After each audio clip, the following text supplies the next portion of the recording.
Salut, c'est Ced, comment ça va? Beaucoup d'entre nous adorent l'iPad pour sa polyvalence et le fait de pouvoir l'accessoiriser de plusieurs manières. Aujourd'hui, je vais vous montrer 4 façons différentes comment j'utilise mon iPad Pro, plus particulièrement adapté au format 11 pouces, et je vous dirai pour quelle tâche j'opte plus pour l'une ou pour l'autre, suivant le confort souhaité ou l'objectif visé. La première façon comment j'utilise mon iPad, c'est tout simplement en mode tablette. Je l'utilise plus particulièrement pour rédiger des documents ou prendre des notes. Tellement plus pratique de cette manière, plutôt que d'avoir l'iPad posé sur un support dédié. Comme cela, j'ai l'impression d'avoir un cahier en main et c'est tellement plus logique pour moi de me servir de cette tablette pour cette pratique et évidemment plus simple avec le modèle 11 pouces, beaucoup plus léger et maniable. J'utilise également mon iPad de cette façon pour filmer, la prise en main est tout à fait correcte, tout comme le rendu d'image offert, surtout depuis la compatibilité ProRes, disponible depuis la sortie des dernières versions d'iPad. C'est une pratique pour moi qui est plutôt occasionnelle, mais qui me rend bien service lorsque j'ai besoin d'une caméra secondaire. J'utilise également la tablette dépourvue d'accessoires pour jouer à certains jeux, notamment ceux qui nécessitent des commandes tactiles et qui sont non compatibles avec la connexion d'une manette. Et encore une fois, la taille 11 pouces est vraiment très plaisante et peu contraignante. Les commandes tombent naturellement sous les doigts, l'affichage est assez grand. C'est vraiment un plaisir pour moi de m'installer confortablement et pouvoir me divertir pendant un moment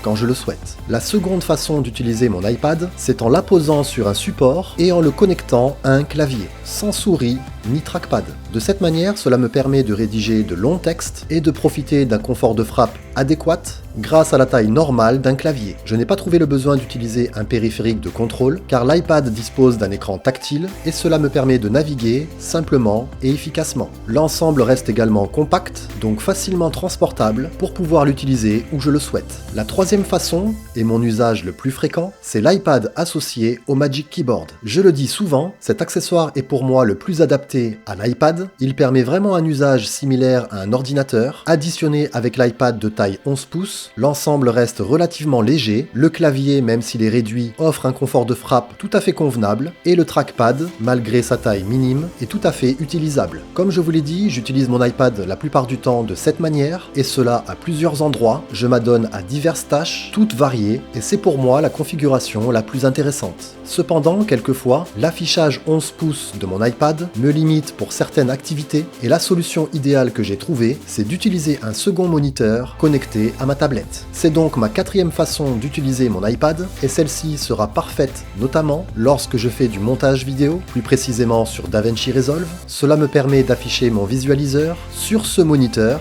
et grâce à cette fonction, je peux agrandir mon espace de travail sur mon iPad, avoir une timeline beaucoup plus grande pour ainsi faire mes actions beaucoup plus aisément. J'utilise également ce second moniteur lorsque je souhaite effectuer du multitâche, notamment grâce à la fonction Stage Manager. Encore une fois, c'est beaucoup plus pratique pour moi d'utiliser cette fonction sur le moniteur secondaire plutôt que sur l'écran de mon iPad. Je peux comme cela afficher ma tâche principale sur celui-ci et les plus auxiliaires affichés sur son extension. Bien sûr, si vous êtes intéressé par l'un des accessoires présentés, vous pouvez retrouver tous les liens en description. Voilà les 4 façons comment j'utilise mon iPad, comme cela j'y gagne en productivité, en confort d'utilisation selon les cas, et ainsi tire le meilleur parti de cette tablette, destinée à de multiples possibilités d'emploi, offertes par sa polyvalence inégalée. Et vous, comment utilisez-vous votre iPad? Tout simplement dans sa fonction principale, ou d'une autre manière avec un ou plusieurs accessoires? Vous pouvez me partager vos expériences en commentaire, c'est avec plaisir que je vous lirai. Comme d'hab, n'oubliez pas aussi la petite routine YouTube, like, partage et abo, c'est important pour moi, merci, et on se dit à bientôt. Bye.